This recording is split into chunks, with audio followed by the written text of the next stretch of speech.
Yes, we are live. So good morning, good afternoon, and good evening, wherever you are in our beautiful and gorgeous Facebook world, social media world, in our world. Thank you for joining us, for shining the light on our community. And today I have a wonderful guest who's come back to join us on a really interesting topic. I'm excited. Are you excited, Annie? I am. It's amazing. Yes, isn't it? So thank you ever so much for Annie, who's joining us today to chat about communicating with our animals telepathically, learning how we can do that. And I know you've got a program coming up and stuff, Annie, which is great. So let me just tell everyone a little bit about you, but then I want to know from your own self even more. So you're Annie is an international best-selling author and an animal communicator and a medium. Wow, you've had conversations with animals living and in spirit to convey messages and provide peace of mind for their human parents. And there's so much more. You've got a few books, a couple of books that will have a look, and we can see in your background, which is wonderful. So Annie, I said, thank you so much for joining us. It really is an honor and such a interesting topic, because animals really want to communicate, try to communicate with us, and we're the ones that aren't able to understand them. Yep. So first of all, tell us a little bit about yourself and how you got into communicating with animals. Okay. So first of all, thank you so much for inviting me back to your show. And I really appreciate the opportunity to talk to animal parents and let them know the wisdom that our animals want them to know.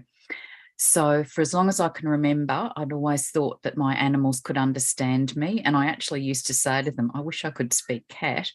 And frustratingly, I couldn't communicate with them. And I had a little ginger girl cat, and she sadly passed away after a very short illness. And it just made me feel as though I'd missed the opportunity to get to know her on a deeper level, being able to talk with her. So she's the one who inspired me to look for an animal communication course. And I found one online. And the image of the cat on the front of the website looked exactly like her. Okay. Uncanny. And I just thought, wow, there's a sign from the universe that this is what I'm supposed to be doing. So I did the course, and I had 2 cats with me at the time who became my very patient teachers, because I had no idea what I was entering into. But it's just totally changed my understanding of reality and totally changed my world. And I'm now working full-time as an animal communicator and animal medium, because that's my life purpose, and I want to make a difference for animals and their humans. Okay. So telepathic communication, which is what we're talking about, is what animals use to talk to each other within their species and between species, and it's silent. So you don't know they're doing it.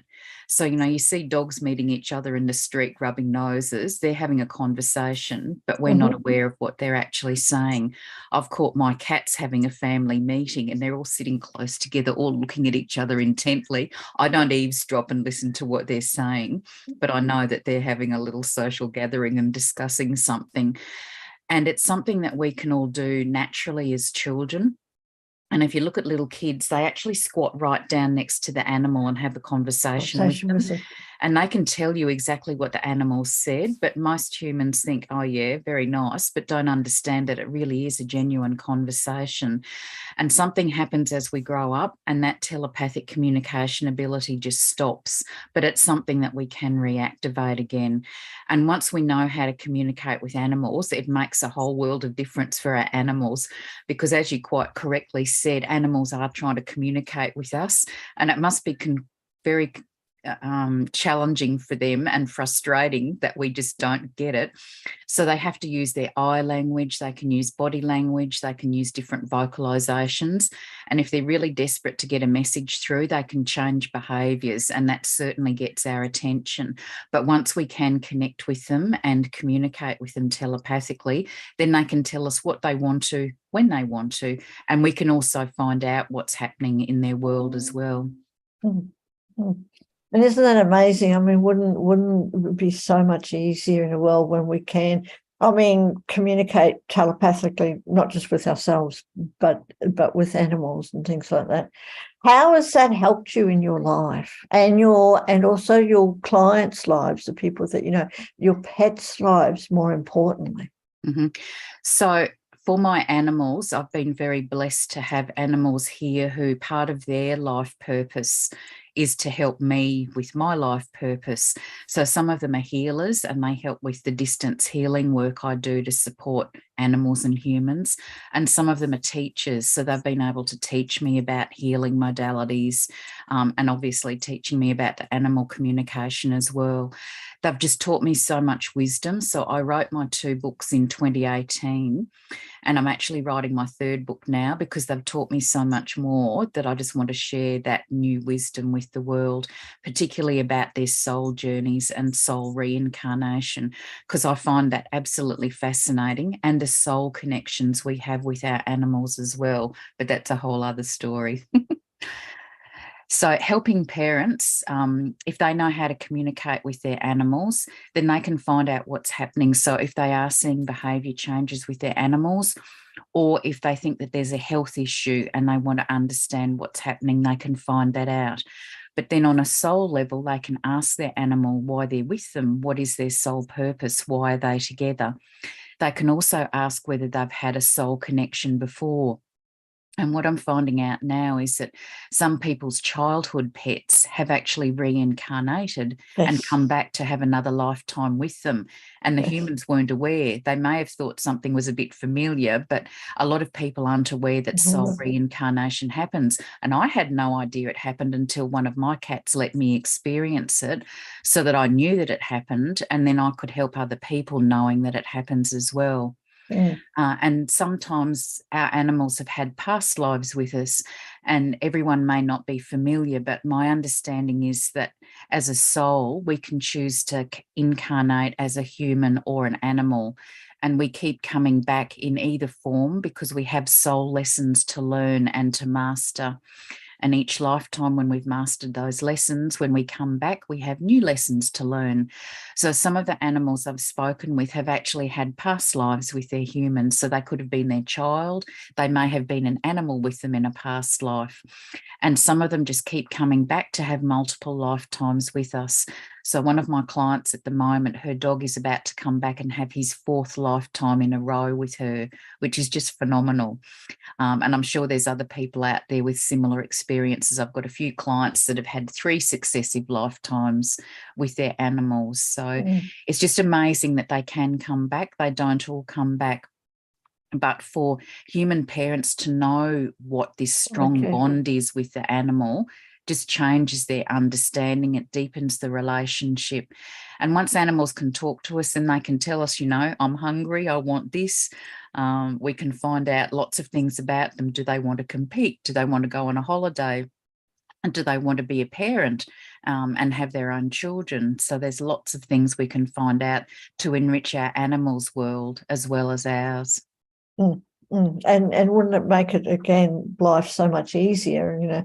We were talking just before we went live that at the moment where I live, the people that I live with show and breed Samoyed dogs, and one of them is very pregnant, which is why I just keep turning around, because I'm home alone, and she's about to give birth, like in the next day. She'll probably give birth, but it would be so nice to find out really how is she feeling. How is everything? At least when women give birth, you know how they're feeling. But animals, it would be just really nice to know. How is it all going, and what's happening, type of thing, so everyone can be prepared. So thank you ever so much for sharing that. And tell us about your program that you've got coming up.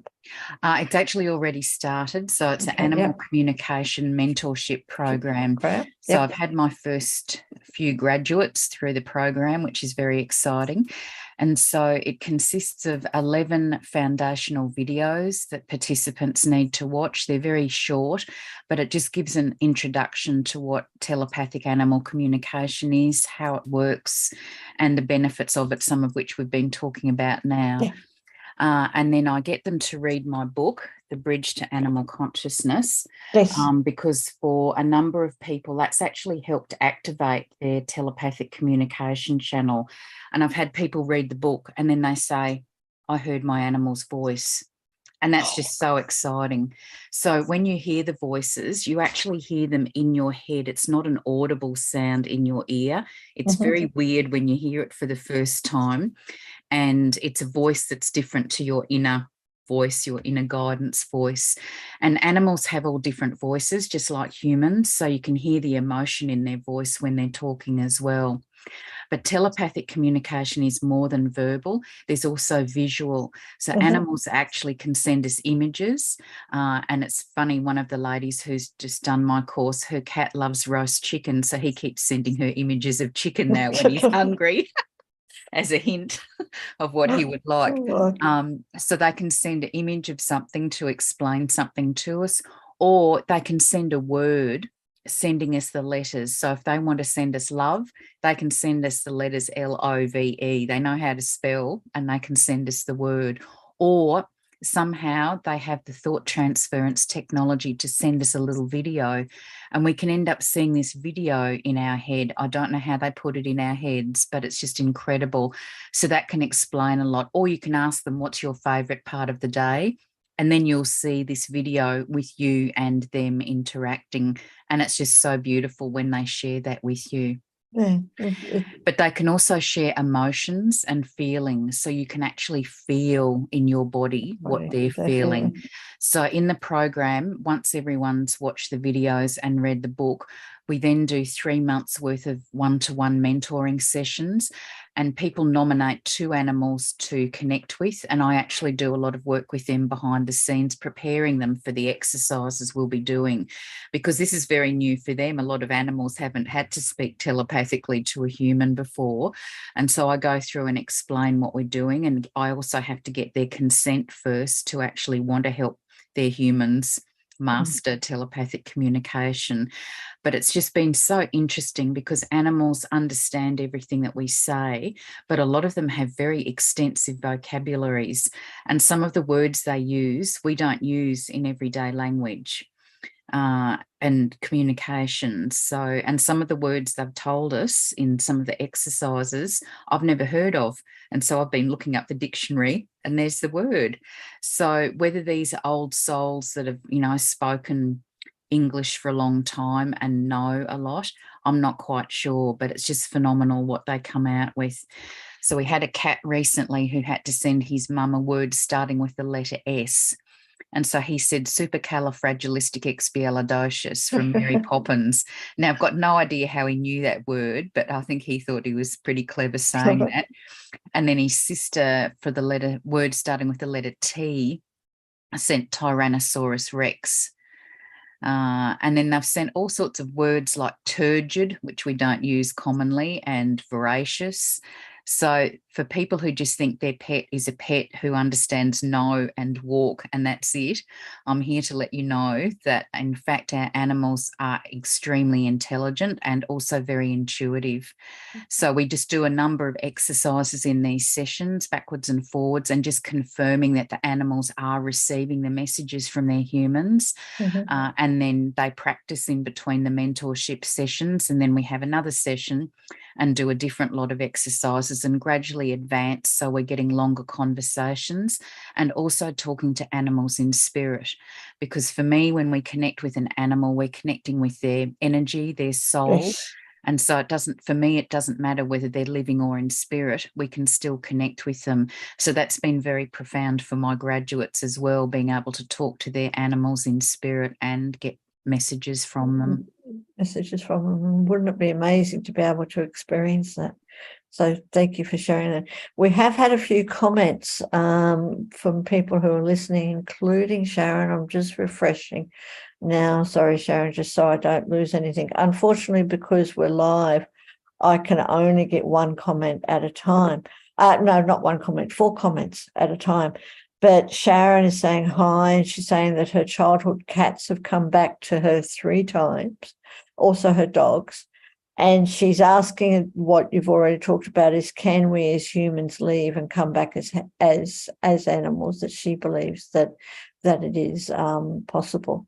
Yes. So, and I'm going absolutely buzzy hearing her story, which is my soul's confirmation of the reincarnation she's spoken about. So very intuitive, and congratulations on having them back again. Yes, my understanding is that as a soul, we choose whether we come as a human or an animal. And I've spoken to people who can remember being animals. And I've spoken to a number of animals who have had human and animal lifetimes. So I think that's quite possible. Yeah, absolutely. We will, of course, be putting all your links in the comments as soon as we finish, so people can get in touch with you. So now you've said that your program has started, but people can join it at all different times? Yes, they just need to watch, once they've signed up for the program, they need to watch the videos and read the book first. And once they've done that, then we set up the mentoring sessions, and that's fortnightly for an hour at a time that suits them. And I'll need to get photos of their animals who are going to be their study buddies, so that I can get their consent and do all the prep work with them. So I do that every fortnight just beforehand. I also do some energetic activations for the animals and the humans, just to enhance the communication. But it's just amazing, because the information that the animals have shared has just been wonderful for their humans. One of the dogs in spirit told his mum that he was reincarnating, and told us all the information about what he would be and where. And he's now come home after nearly 6 years of being in spirit. He's now back again in a puppy body. So that was amazing, getting that information. It's such a wonderful story. Yeah. Yeah, and it's always really nice to know that, isn't it? And again, you never know if you just never know when they're going to come back, and how, in what type of body and stuff. So, is there anything else, Annie, that you would like to share with us about communicating with our animals, both on a physical level, but especially telepathically? Yep. So for people who aren't able to talk telepathically yet, talking verbally with your animals is one of the most important things that you can do to deepen your conversation and connection. Because once the animals know that they understand everything, that's really empowering for them. And they love hearing us talking. They love knowing what's going on. One of my cats said to me, "I just want to be involved." She just wants to know what's going on. And they don't mind what you're talking about. They just love hearing your voice. But for people who have animals who get separation anxiety, if you can tell them where you're going and what you're doing and when you'll be coming back, that really helps relieve their anxiety. And they understand the concept of time. So if you can tell them, "I'm going out to buy dog food and dog treats and I'll be back in an hour," they can count down that time, and they can settle down knowing that you'll be back. Particularly for animals who may have experienced abandonment before they came to you, knowing you've said you're coming back is really reassuring. And so that's my message to everyone, to understand that animals do understand everything that you're saying. So you do need to be careful with what you say in their presence, because the energy of the words can affect them. And they love being told that we love them and that we're grateful that they're with us. They're very high frequency words, love and gratitude. And our animals know that we love them, but hearing us say it is different. And so, and we never know how long our animals are going to stay with us. And so being able to tell them every day that we do love them and we're grateful that they're with us just means so much to them. And then, of course, once you can talk with them telepathically, then that takes the relationship to a whole different level, because you can communicate more freely and they can tell you exactly what they want to. Thank you for that. And like I said, we will be putting your links in the comments, but for everyone who's watching us, tell us how we can get in contact with you. Okay, so the easiest way is to email me, and that's chintuitive@bigpond.com. You can also connect with me through my website, which is www.cosmicheartintuitive.com.au. I do have a private Facebook group for animal parents, so people are welcome to join that. And I advertise my free masterclasses for animal parents in the group, but also on my general page on Facebook and LinkedIn. My next class is Saturday, the 29th of April, and I'm talking about deepening your connection with your animals. So if anyone would like to join me, we'll put the details in the comments as well. We will certainly put all those details in the comments, and I'm certainly looking forward to it. And you never know. I mean, I'd love to be able to, to have that time to just sit down and to have the conversations with all these animals. I'm honoured to be with. They're so beautiful, and talking about love and gratitude and things like that. And you can just tell, when they're wanting to communicate with you, and how they look after you. Yes. I've got one of the Samoyeds, even though they're not my dogs, one of them has adopted me. And just like wherever I go, she's there. And little shadow. Yes. Yep. Yes. And they intuitively know who needs their presence and whether they're giving us the healing energy. There's lots of different things they do on an energetic level to support us. Totally. And I understand that. Absolutely. And the other thing I was going to say about the communication is that once people can communicate with their animals telepathically, then you can communicate with any animal. So you can go to zoos, which is what I love doing, and chatting to the animals there. You can connect with animals in the wild. It's just incredible. And one of my graduates has now started taking her own clients and getting great results. So it's just amazing what the animals can tell you, and they confirm things so that their humans know that you're definitely connecting with them. Yeah, absolutely. Thank you, Annie. Like, really, really, really thank you. Have you got any more books in the process? Yes, I'm actually writing my sequel to The Bridge to Animal Consciousness at the moment. I wrote that in 2018, and the animals have taught me so much since that I have to write the sequel. So I'm already starting to write the sequel, and I've got lots of my clients who have kindly agreed for me to share their amazing animal stories. So I'm partway through that process at the moment. Okay, well, when it's about to come out, please do come back so we can talk more, because it's such an interesting topic that you get, so many people who are very much interested in it and want to know more. So I'd love to know more about your third book when it comes out. So thank you ever so much for joining us today. It has been a real honor and a real pleasure. And for everyone out there who's watching, if you're interested in animal communication, definitely connect with Annie. Thoroughly recommend it. And you never know what can happen. You just never, ever know. So thank you, Annie. Thank you so much, Sophia, and everyone who's watching.